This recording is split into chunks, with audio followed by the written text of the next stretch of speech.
What's going on, Babylonians? It's me, Songs of Rays, and I'm back on the channel bringing some more of the finals guides towards you. Now, today's video, we're going to be finalising the last of the classes for us to have a look at when it comes to the tier list, and that's going to be for the Heavy class. Now, we're going to be having a look at all 6 weapons that the Heavy currently has access to, and we're going to be pitting them against each other to find out which has got the best time to kill, which has got the best versatility, which is the best weapon that you should be taking into your ranked matches when it comes to the finals.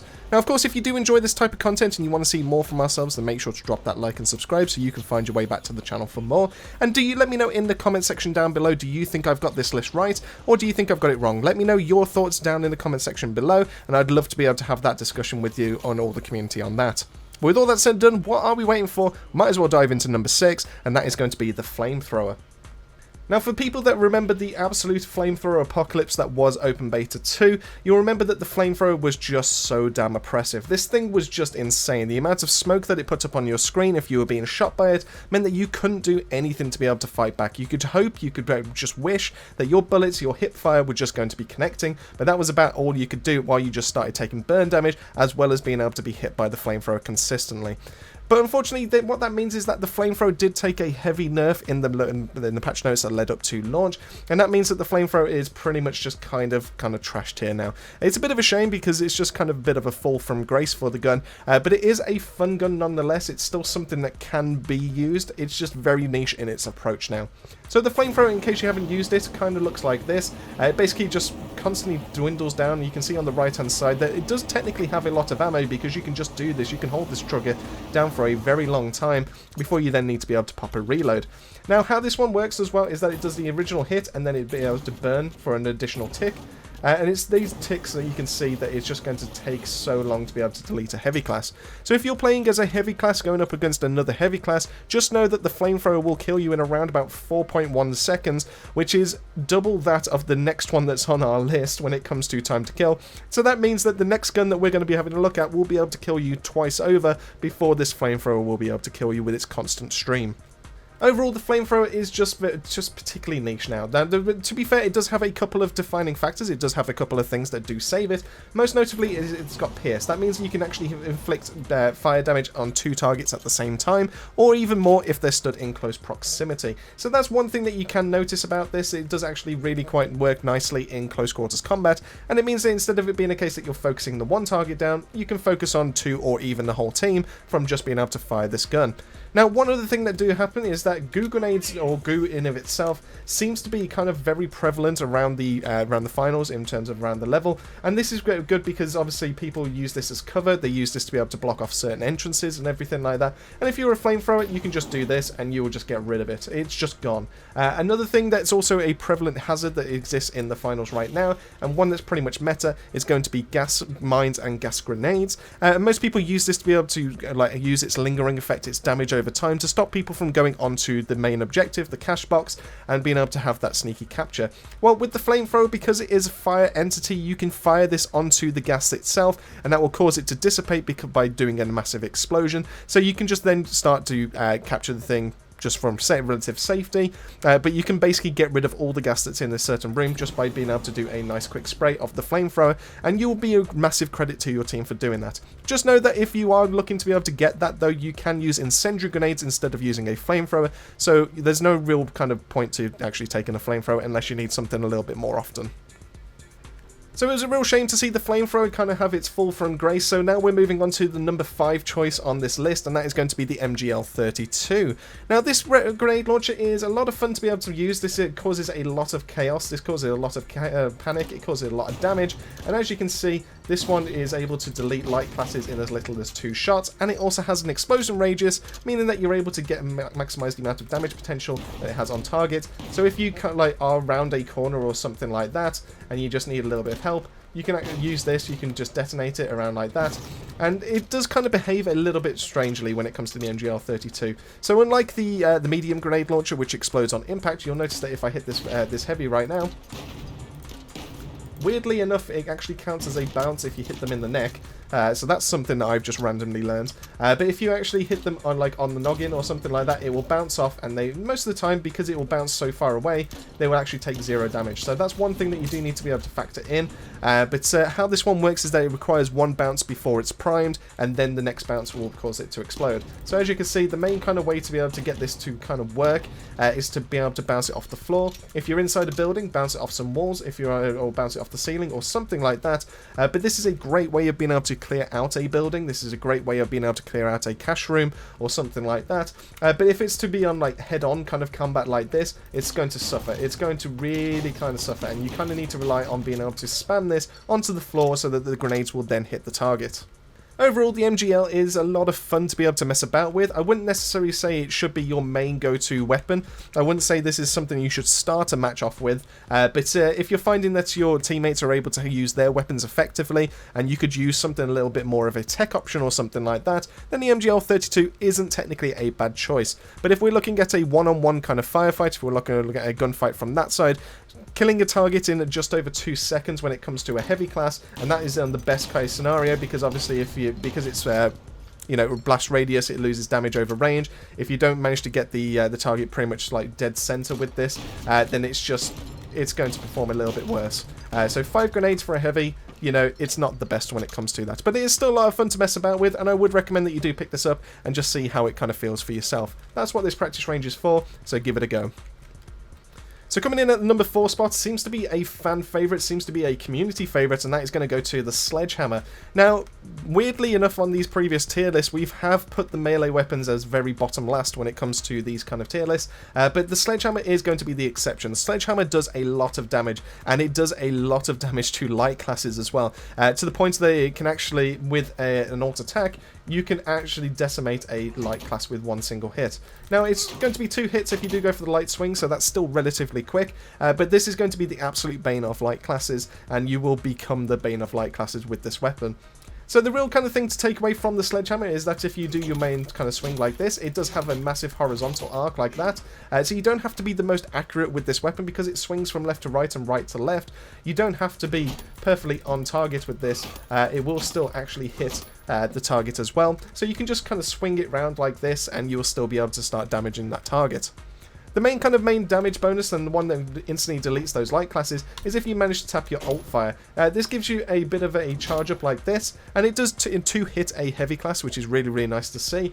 So it does create a lot of panic. The Sledgehammer definitely has some viability. It probably is better to be used in more like casual modes rather than ranked, but you are able to create a lot of chaos from a rampaging giant heavy, just basically getting his way in, and then just slamming down and then using this Sledgehammer just to start finishing off everyone that's kind of in the room.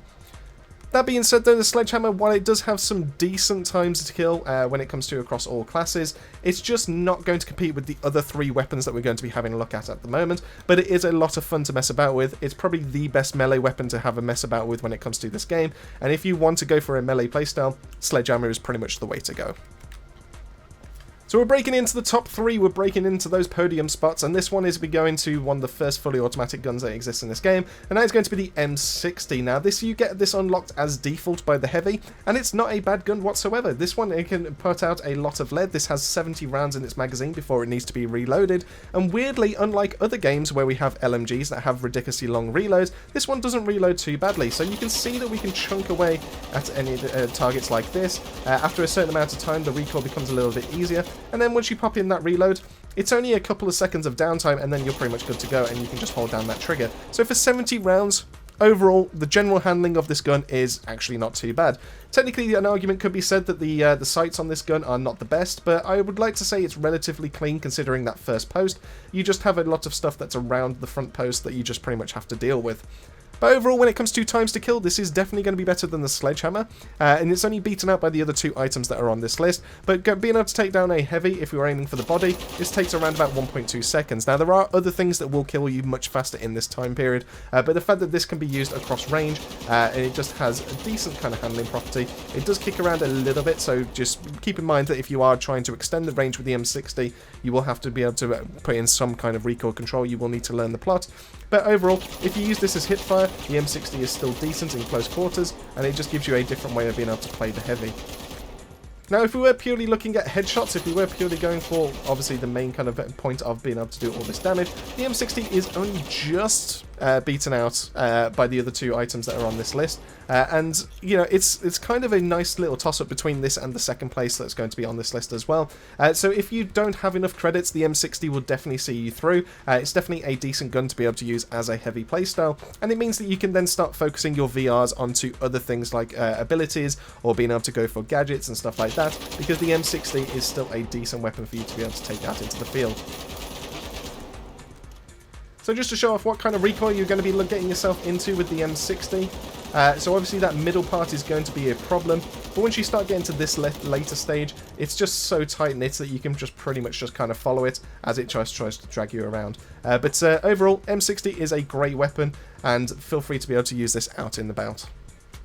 So coming in at our number 2 position, this is going to go to our other LMG. This is our other fully automatic gun that does exist for the heavy class. And this is going to go to the Lewis gun. Now, this one has some really nice damage profiles. This has some really nice clean iron sights as well, which makes it really easy to be able to use. It has a fairly fast reload speed as well, which is also really nice to see.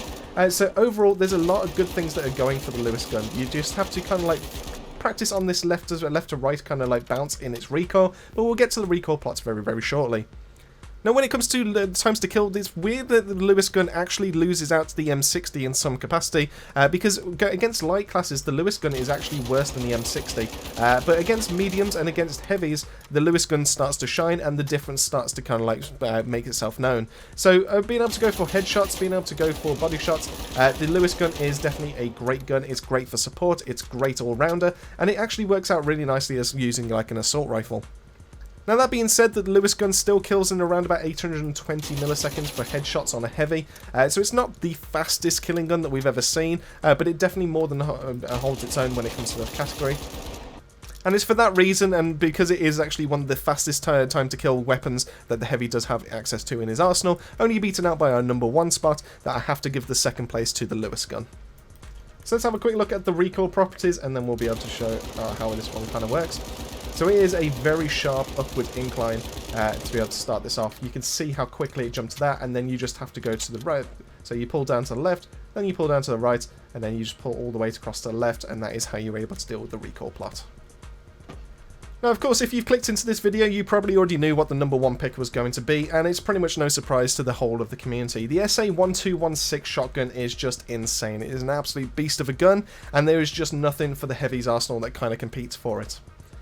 Now, the real reason why the SA-1216 is so good is because it has an insane time to kill against every single class that exists in this game, and the only things that really beat it out are the sword off, which is going to be for the light class, and then when we start adding in purely headshots, then the LH1 is the only other gun that can actually compete with it. Outside of that, you know, we've got this gun that is able to just pretty much just decimate everything in its way, and the fact that it has 16 rounds in its magazine before you need to pop a ridiculously quick reload means that it just can be spammed down choke point. It has a decent kind of like damage over range. You don't need to be so if we have a look at this target, so if we're about 11 meters out, you can see how much this is just chunking. So it's just kind of crazy as to how good this shotgun actually is. Being able to get that 4-shot kill that is going to happen on a heavy, and then just all you need to do is just a quick rotate of the magazine, and then you're good to go. Now, obviously, just factor in though that reload, that kind of like clocking round of that magazine, because even if you fire 3 off, and then you go to take on someone else, for example, you haven't recovered from that full fight. As soon as you fire that first shot, you've then got to be able to do that in. So every single time you fire 4 shots, whether it's like in a row when you've held down the trigger, or when it's like been 5 seconds have passed or whatever, you still need to be able to do that clock turn. So you just keep that in mind every single time you go into a firefight. I recommend using your reload button to be able to get around that, because if you fired 3 shots, you can either fire 1 shot off, and then it will just do that manual clock, or you can be able to just pop a reload and you're ready to go, because it is a ridiculously fast reload as well. The time to kill values on the SA-1216 are just as insane as they sound. So over on a light class, while you cannot one-shot a light class, so let's just show that off right here, just being able to 2-tap them means that you can kill them by holding down the trigger in 200 milliseconds. This is insanely fast. There are only a couple of weapons, and most of them are going to be instant kill weapons that are able to keep up with this. And then when we have a look at a medium class, this goes all the way up to 400 milliseconds, which is once again one of the fastest killing guns that exists in this whole game.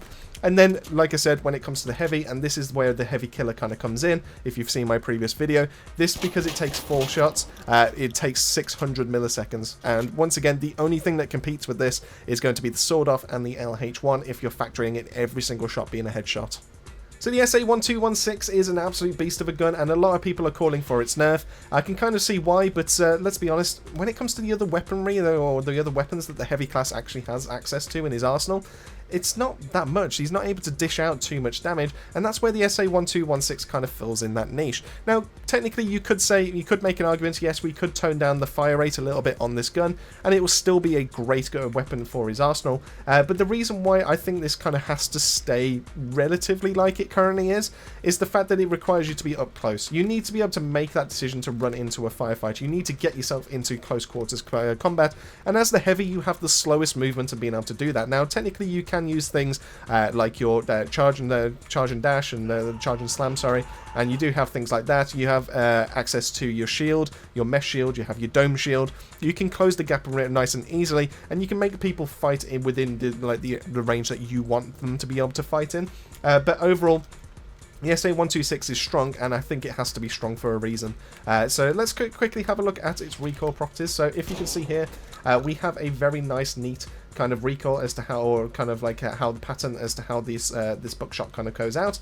So you do want to be able to get as much of the enemy's body within the kind of like the hip fire. So what we'll do is we'll back out to, we have just purely the yellow in between the crosshairs, and then you can get an idea as to how good, even though the hip fire suggests that it is much larger, it's actually quite close to that central dot, and it is every single time.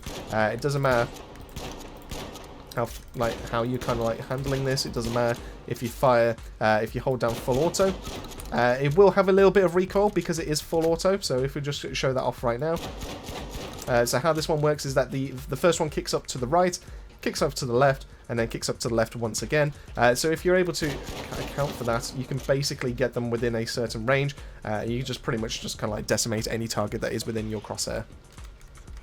But that is the reason why I think the SA-1216 is the best gun that goes for the heavy class, and it just, to be honest with you, is probably one of the best guns that exists in the whole game of the finals currently. Let me know your thoughts in the comment section down below. What do you think about my list? Do you think I've got it right? Do you think I've got it wrong? How would you change the list? And also, as an extra side note, do you think the SA-126 could do with a bit of a nerf? Let me know all that down below. Massive thank you for making your way to the end of the video. Massive thank you to the Babylonian family, as always, for their continued support. Really does help channel out. And if you want to see more, make sure to like and subscribe for the channel.